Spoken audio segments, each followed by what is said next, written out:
Have you ever felt tired, even when your life looks completely fine from the outside? You keep going. You keep showing up. You do what needs to be done. But deep down, something feels off. Not broken. Not dramatic. Just quietly out of balance. And maybe the hardest part is no one really sees it. They see you functioning. They see you managing. They see you being strong. But they do not feel the mental exhaustion, the emotional heaviness, or the quiet disconnection you carry inside. So, why does life feel this way, even when you are trying your best? Maybe the answer is not in doing more. Maybe the answer is in coming back to the parts of yourself you have been neglecting for too long. And that is exactly what this book is about. Today, we are diving into 365 Days of Balance. Eat well, live well, be well, a gentle and practical guide that reminds us that wellness is not about perfection. It is about learning how to care for yourself in small, steady, honest ways. And if you have been feeling overwhelmed, emotionally tired, or disconnected from your own rhythm, this message may speak to you more than you expect. บทน Have you ever felt tired, even when your life looks completely fine from the outside? You keep going. You keep showing up. You do what needs to be done. But deep down, something feels off. Not broken. Not dramatic. Just quietly out of balance. And maybe the hardest part is no one really sees it. They see you functioning. They see you managing. They see you being strong. But they do not feel the mental exhaustion, the emotional heaviness, or the quiet disconnection you carry inside. So, why does life feel this way, even when you are trying your best? Maybe the answer is not in doing more. Maybe the answer is in coming back to the parts of yourself you have been neglecting for too long. And that is exactly what this book is about. Today, we are diving into 365 Days of Balance. Eat well, live well, be well, a gentle and practical guide that reminds us that wellness is not about perfection. It is about learning how to care for yourself in small, steady, honest ways.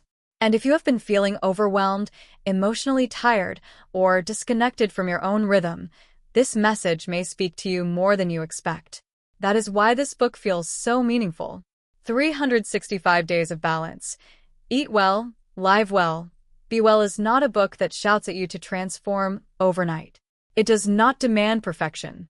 It does not sell you a fantasy where one perfect routine suddenly fixes everything.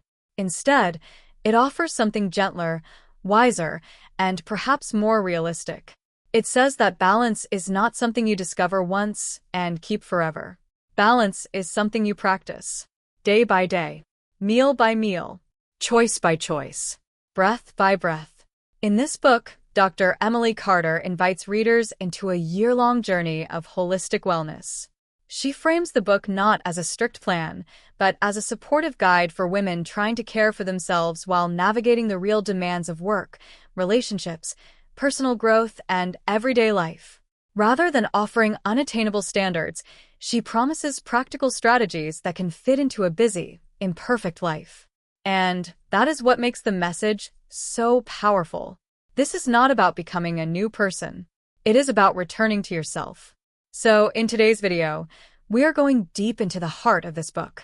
We will walk through its core ideas, its philosophy of wellness, its approach to food and habits, its emphasis on mindfulness and self-care, and the daily practices that turn wellness from a distant concept into a lived experience. And by the end, you may find that this book is not just about health. It is about how to live in a way that feels steady, nourishing, and real. Let's begin. The heart of the book. Balance is built, not found. One of the first and most important things this book teaches is that wellness is not a finish line. It is not a destination you reach once your schedule is perfect, your body is perfect, your energy is perfect, and your emotions are finally under control. Instead, wellness is something dynamic, something living, something shaped by your daily actions, your mindset, your environment, and your willingness to come back to yourself again and again. Dr. Carter introduces the book as a nurturing conversation, one that draws from both her academic background and her personal experience of realizing that true balance exists beyond numbers, efficiency, and measurable success.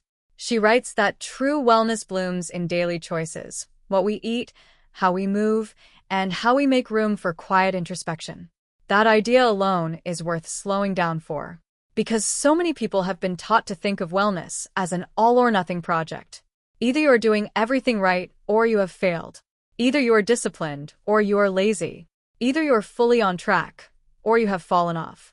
But this book gently pushes back against that kind of thinking. It says, no. Life is messier than that. You will have good days and hard days. You will have motivated days and exhausted days.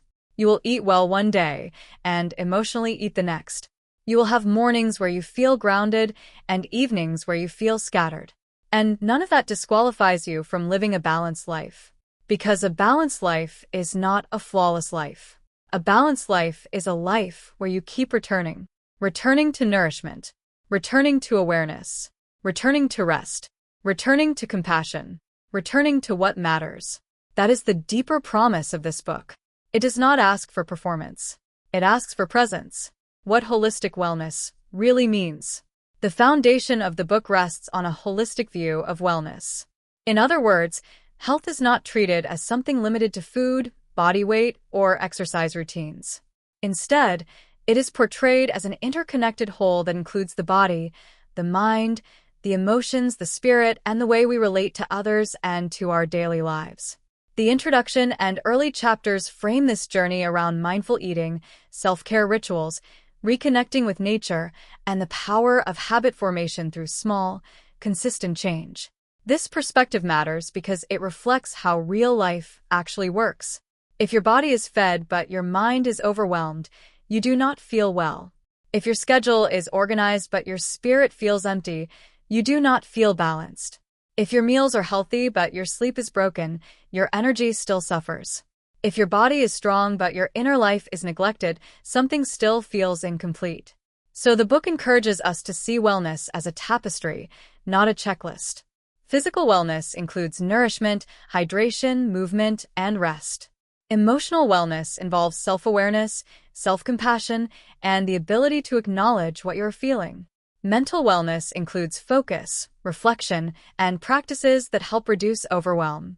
Spiritual wellness is not presented as something overly rigid or religious, but as connection, meaning, calm, and inner grounding. And social wellness reminds us that balance is also shaped by the support, warmth, and relationships around us. This integrated view supports the book's recurring message that harmony in life is built through many dimensions working together. This is one of the most refreshing aspects of the book. It understands that we are not machines. We are ecosystems. And when one part of the ecosystem is ignored, the others begin to feel it too.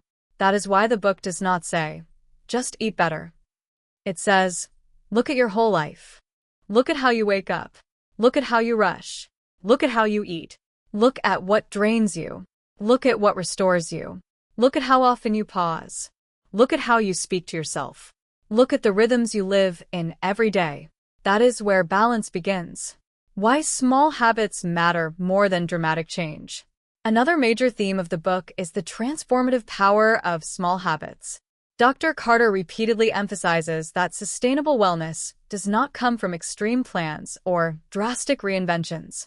It comes from small, repeatable actions that fit into everyday life and gradually reshape it over time. The book explicitly includes habit formation as one of its key areas of focus, arguing that small, consistent changes can transform life without overwhelming the reader. This is such an important idea because people often underestimate the power of what feels small. A glass of water in the morning seems small. A 10-minute walk seems small. Going to bed a little earlier seems small. Writing down what you feel seems small. Choosing one nourishing meal instead of one rushed meal seems small. Taking 3 breaths before reacting seems small. But the truth is, most of life is built out of small things. And what we repeat becomes who we are.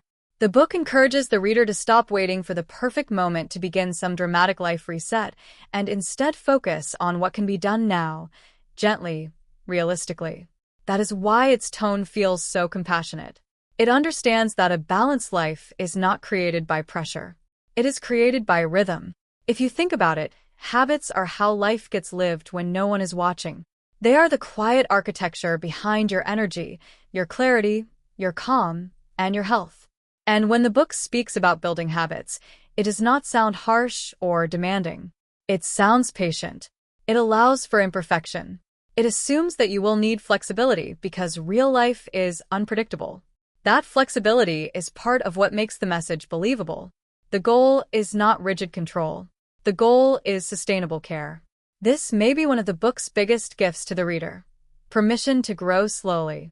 In a culture obsessed with dramatic transformation, this book reminds us that the deepest changes are often the quietest. The changes no one claps for. The changes no one posts about. The changes that happen in kitchens, in journals, in walks, in pauses, in boundaries, in bedtimes, in moments of choosing again. That is where balance begins to take root. Eating well as an act of connection, not control. One of the richest sections of the book focuses on food, but not in the usual way many wellness books do. Food here is not framed as punishment, guilt, or obsession. It is framed as nourishment, relationship, and reconnection. The book's second chapter centers on seasonal nutrition and explains that eating seasonally helps us reconnect with nature's rhythm while offering fresher, more flavorful, more nutrient-rich foods. It argues that seasonal foods are often harvested at their peak, making them better in taste and nutritional value, while also supporting environmental responsibility and local economies. It also notes that seasonal eating can deepen our connection to the natural world and the cycles of life. That is such a beautiful way to think about eating. Not just as consuming calories, not just as chasing health trends, not just as following rules, but as participating in the seasons of life. The book encourages readers to build meals around what is naturally available. In spring, the focus is on foods like asparagus, peas, and greens that feel fresh and revitalizing after winter. In summer, the emphasis turns to hydration, color, and lightness with foods such as tomatoes, peppers, berries, and zucchini. Autumn brings root vegetables, apples, pumpkin, and foods that feel grounding and comforting. Winter calls for heartier nourishment with cabbage, kale, and citrus, foods that warm, protect, and sustain. And what I love about this is that the seasonal approach is not just nutritional. It is emotional. It is symbolic. It is human. Spring says, begin again. Summer says, enjoy abundance. Autumn says, come inward. Winter says, restore. In that sense, the book is not only talking about weather. It is talking about the seasons inside us, too. There are seasons in life when we crave lightness, seasons when we need grounding, seasons when we need warmth, seasons when our bodies are asking for renewal. The book invites us to listen. And instead of turning food into another source of stress, it invites us to make food an experience of care. It suggests practical ways to make seasonal eating more accessible, including visiting local farmers markets, planning meals around the season, joining a CSA, and learning what foods naturally belong to different times of year. It even offers examples of how to prepare food in ways that honor its natural character: pickled vegetables in spring, grilled produce in summer, hearty stews in autumn and winter. The point is not culinary perfection. The point is to slow down enough to notice what your body and environment are asking for. And perhaps that is one of the most healing things in the whole book. It helps repair the relationship between wellness and food. Food is no longer the enemy. Food is no longer a test you pass or fail. Food becomes one of the most intimate ways you care for yourself. Each meal becomes a small conversation. What do I need? What would nourish me? What would support my energy? What would feel grounding? What would feel alive? That is such a different way of eating. And maybe a much more sustainable one. The daily rituals that shape a life. Another major pillar of the book is the idea that everyday routines can become rituals of balance.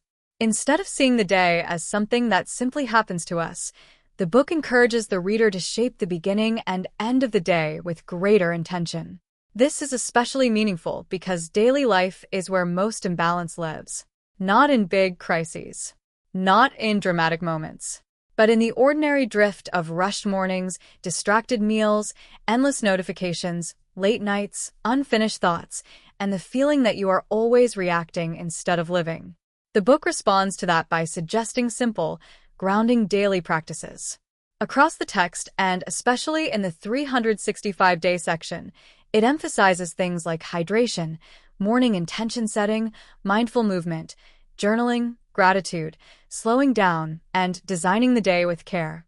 Day prompts include activities such as observing nature, engaging in mindful movement, taking a mental health check-in, designing the day, and savoring time more fully. That is what makes the book feel so livable. Its wellness philosophy is not built only from ideas. It is built from daily behavior. How do you wake up? How do you enter your morning? Do you go straight into urgency? Or do you create even a small moment of steadiness first? How do you move through meals? Do you rush through them unconsciously? Or can you return to them as moments of nourishment? How do you transition into your evening? Do you collapse into distraction? Or do you make space for reflection, rest, and release? The book seems to say that rituals matter because they communicate something to the self. They say, I am worth caring for. I do not need to wait until I break down. I can build support into my day now. This is especially powerful for people whose days are full of caring for others, solving problems, and carrying responsibilities. Rituals create a way back to the self. And they do not have to be elaborate. A ritual can be lighting a candle while you make tea. A ritual can be opening a journal before bed. A ritual can be taking a walk without your phone. A ritual can be breathing deeply before beginning work. A ritual can be stretching in the morning while sunlight enters the room. These moments are small, but they help life feel inhabited rather than merely survived. Movement as celebration, not punishment. One of the most beautiful wellness shifts reflected in the book is the way it frames movement. The journal prompts and daily reflections explicitly present movement as a celebration of what the body can do, not a punishment. In the Wellness Journal section, the reader is encouraged to log movement with appreciation, whether it is yoga, a brisk walk, or simple stretching, because movement is an acknowledgement of the body's capacity, not a form of self-criticism. That single shift in mindset changes everything. So many people grow up learning to move their bodies from a place of shame, urgency, or compensation. Exercise becomes a way to erase, to make up for food, to fix the body, to chase an image, to punish yourself for not being enough. But the book invites something gentler. Move because you are alive.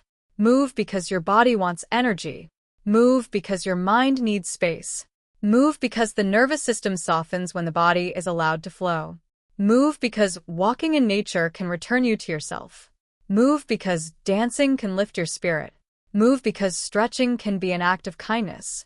That approach feels more sustainable because it is rooted in respect. And when movement is rooted in respect, it becomes easier to continue. Not because you are forcing yourself, but because you begin to associate movement with feeling better, clearer, more grounded, more present. The book also connects movement with mindfulness. One of its daily prompts specifically encourages mindful movement, paying attention to how the body feels with each step, stretch, and breath. That transforms movement from a task into a practice of awareness. And perhaps that is what balanced movement really is. Not movement that performs, not movement that punishes, but movement that reconnects. The inner world, stress, reflection, and emotional honesty. If food and routines shape the outer structure of wellness, then reflection shapes the inner one. The book places strong emphasis on practices that support the mind and spirit, especially self-reflection, emotional check-ins, journaling, and mindfulness. In the introduction, self-care rituals and quiet introspection are central promises of the book. Later, the daily prompts encourage mental health check-ins, writing down emotions, gratitude, nature observation, and reflective journaling. The Personal Wellness Journal section suggests tracking gratitude, food reflections, and movement, reinforcing the role of writing as part of emotional balance. This is important because one of the easiest ways to become unbalanced is to stop listening to yourself. You keep functioning, you keep coping, you keep getting through the week, but you stop asking, how am I really? What am I carrying? What am I avoiding? What is draining me? What do I need? The book invites those questions back in, and it does so in a soft, non-judgmental way. Journaling, in particular, is presented as a kind of companion. A place to process thoughts and emotions without pressure. A place where the page does not demand perfection, It can hold the chaos, the calm, the confusion, the gratitude, the heaviness, and the small victories. That feels especially meaningful in a world where many people are constantly consuming input, but rarely making space for inner output. We scroll. We reply. We work. We absorb. We compare. We react. But reflection asks us to pause, to notice what is happening beneath the noise, to become honest, to become present. The book's daily prompts also show that emotional care is not separate from wellness. A mental health check-in is wellness. A gratitude list is wellness. Writing down your emotions is wellness. Slowing down enough to savor life is wellness. And that broader definition matters. Because sometimes what the body needs is not another optimization strategy. Sometimes what the body needs is safety. Sometimes what the mind needs is quiet. Sometimes what the heart needs is to finally be heard. That is why mindfulness, journaling, and reflection are not extra practices in this book. They are part of the foundation. Nature as medicine for modern life.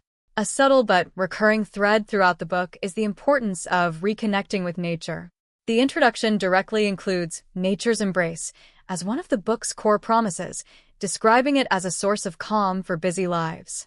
The seasonal eating chapter connects food choices with the cycles of nature, and the 365-day section includes prompts to observe the natural world, draw or write about it, and let nature become a source of inspiration and connection. That is such an essential reminder in the age we live in. Modern life is loud, artificially bright, digitally crowded, always on. And somewhere in that constant stimulation, many people lose contact with slower rhythms. The sky changing, wind in the trees, morning light, birdsong, the sensory quiet of walking outside without multitasking, the grounding effect of soil, fresh air, rain, leaves, water, space. This book seems to understand that nature does not just decorate life. It regulates us. It reminds the body what calm feels like. It slows thought. It widens perspective. It softens urgency. And the beautiful thing is that the book does not present this in a complicated way. It does not require a grand wilderness retreat. Sometimes reconnecting with nature can begin with a walk, a garden, a market, a window, a meal made from seasonal produce, or a moment of observing what the natural world stirs within you. That makes the idea deeply accessible. Balance is not always found by adding more. Sometimes it is found by re-entering what has always been there. Nature becomes one of the places where the nervous system remembers how to exhale. Wellness for real women with real lives. The book is written with a particular awareness of women's lives. In the introduction, Dr. Carter speaks directly to busy women woven into careers, families, and personal aspirations, acknowledging how easily responsibilities can lead to neglecting oneself. The table of contents also includes a full chapter titled Wellness for Every Woman, reinforcing that the book's guidance is intended to speak into those lived realities. This matters because many wellness messages fail at exactly this point. They sound nice in theory, but they do not fit real life. They assume unlimited time, unlimited emotional bandwidth, unlimited money, unlimited energy. But this book tries to speak to the woman who is doing a lot. The woman who carries invisible labor. The woman who is always remembering things for everyone else. The woman who may look capable while privately feeling exhausted. The woman who does not need more pressure disguised as self-improvement. What she needs is a gentler framework, a more honest one, a more humane one. And this book seems to offer that. Its message is not, do more. Its message is, come back to what sustains you. That may look like learning to nourish yourself instead of skipping meals. It may mean protecting your evenings more carefully. It may mean building rituals that belong to you. It may mean checking in with your emotional state instead of overriding it. It may mean recognizing that you are allowed to rest before burnout becomes a crisis. That is why the book feels like a companion rather than a command. It recognizes that women do not need another impossible standard. They need permission, tools, and support to build balance inside the life they already have. The genius of the 365-day approach. Now we come to one of the book's most distinctive features, the 365-day structure. Rather than ending with broad advice and leaving the reader to figure out what to do next, the book translates its philosophy into daily invitations. The 365 Days of Balance chapter includes day-by-day practices such as letting nature inspire you, creating a balance jar with achievable goals, engaging in mindful movement, checking in on your mental health, designing your day intentionally, and slowing down enough to savor time.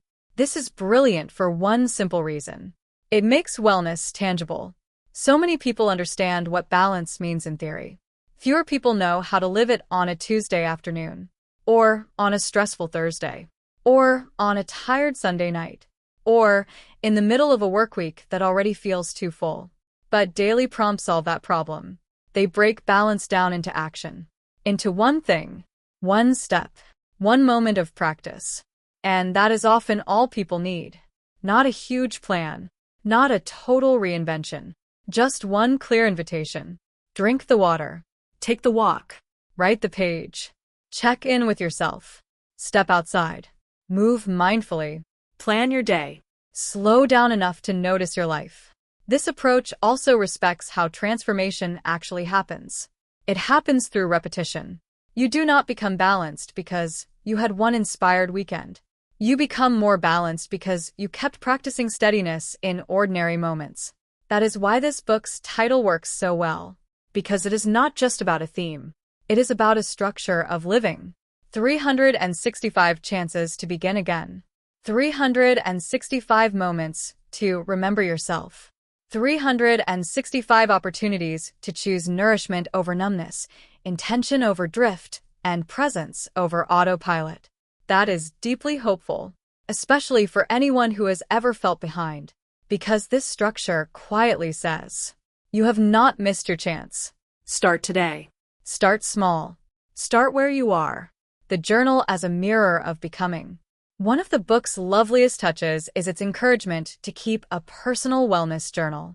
The journal is described almost like a confidant, a place to hold triumphs, frustrations, and everything in between without judgment. Readers are invited to write in a notebook that reflects whatever state their mind is in, whether chaotic, calm, or somewhere in between. The prompts include daily gratitude, food reflections, and movement logs, each designed to deepen awareness and support balance. There is something profoundly healing about that, because when you write, you make room for yourself. You become both witness and companion to your own life. A journal can reveal patterns you were too busy to notice. It can show you what drains you repeatedly. It can remind you what brings you back to yourself. It can hold the small wins that would otherwise disappear. It can help you see progress that does not look dramatic from the outside, but feels meaningful on the inside. This is especially important in wellness, because so much progress is subtle. Maybe you are more patient than you were last month. Maybe you notice your stress faster. Maybe you are drinking more water. Maybe your meals feel calmer. Maybe you are more honest about your emotions. Maybe you finally understand that rest is not weakness. These changes matter, and writing helps us honor them. The journal also reinforces one of the book's central values, awareness before change. You cannot care for what you do not notice. You cannot respond to what you refuse to feel. You cannot build balance while remaining disconnected from your own experience. So the journal becomes more than a tool. It becomes a place where balance is named, explored, and slowly embodied. What this book is really saying about life. When you step back from all the specific practices, seasonal eating, journaling, mindful movement, nature, rituals, reflection, you begin to see the deeper philosophy underneath the book. It is saying that a good life is not built only through achievement. It is also built through attunement. Attunement to your body. Attunement to your needs. Attunement to your energy. Attunement to the season you are in. Attunement to what nourishes you. Attunement to when you need to slow down. Attunement to what joy quietly looks like in your life. And that may be one of the hardest lessons for modern people to learn, because many of us have become fluent in productivity, but not in presence. Fluent in performance, but not in peace. Fluent in pushing, but not in listening. This book tries to restore that listening. It reminds us that health is not only about optimization. It is about harmony. The About the Author section makes this explicit when Dr. Carter writes that true wealth is not only about numbers, but about energy, health, presence, and the quiet joy of feeling at home in your own body and mind. She says health is not about chasing an ideal, but about creating harmony in the life you already have. That line alone feels like the soul of the entire book. Creating harmony in the life you already have. Not waiting for a different life. Not fantasizing about some future version of yourself who finally has everything together. But creating harmony here. In your actual mornings. In your actual kitchen. In your actual body. In your actual schedule. In your actual emotional landscape. In your actual season of life. That is such a grounded and compassionate definition of wellness. And it may be the reason this book resonates. Because it does not feel like escape. It feels like return. Final reflection. So what is 365 days of balance? Eat well, live well, be well leave us with? It leaves us with the reminder that balance is not dramatic. It is devotional. It is built quietly, patiently, with repetition, with kindness, with honesty. It is built when you stop treating yourself like a project to fix and start treating yourself like a life to care for. It is built through the food you choose with awareness, the way you move your body with respect, the way you rest before collapse, the way you write down what is real, the way you let nature calm your nervous system, the way you notice your emotions without shame, the way you begin again after imperfect days. The book is full of practical suggestions, yes. But underneath all of them is one deep truth. You do not need to become someone else to live well. You need to learn how to stay in relationship with yourself. And maybe that is what so many people are really hungry for. Not another rigid plan. Not another impossible challenge. Not another set of rules. But a way of living that feels human. Warm. Steady. Grounded. Nourishing. Real. And if that is what you have been searching for, then this book offers a beautiful place to begin. Not with perfection. Not with pressure. But with one simple question. What is one small act of balance I can offer myself today? Maybe it is a nourishing breakfast. Maybe it is stepping outside. Maybe it is drinking water before coffee. Maybe it is stretching. Maybe it is saying no. Maybe it is writing the truth in your journal. Maybe it is putting the phone down earlier tonight. Maybe it is breathing deeply for the first time all day. Maybe it is letting one meal become a moment of care rather than another rushed task. Whatever it is, let it be small. Let it be real. Let it be yours. Because transformation does not always arrive with noise. Sometimes it arrives as a quiet decision. A softened pace. A more mindful meal. A calmer morning. A gentler inner voice. A daily ritual repeated long enough to become a new way of living. That is the wisdom of 365 days of balance. And maybe that is what makes the book feel less like a manual and more like a companion. It walks beside you. It reminds you. It does not force. It invites.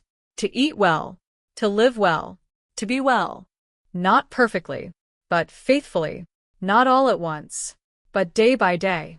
365 days of practice. 365 opportunities to come back to center. 365 reminders that balance is not beyond you. It lives in the next choice, the next breath, the next meal, the next pause, the next act of care. And perhaps the most beautiful part is this.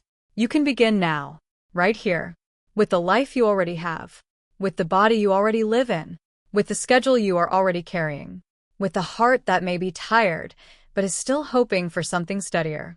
You do not need to wait for the perfect season to start becoming more balanced. You only need to notice the season you are in and respond with care. That is how balance is built. That is how wellness becomes real. That is how ordinary life becomes a little more alive, a little more grounded, and a little more whole.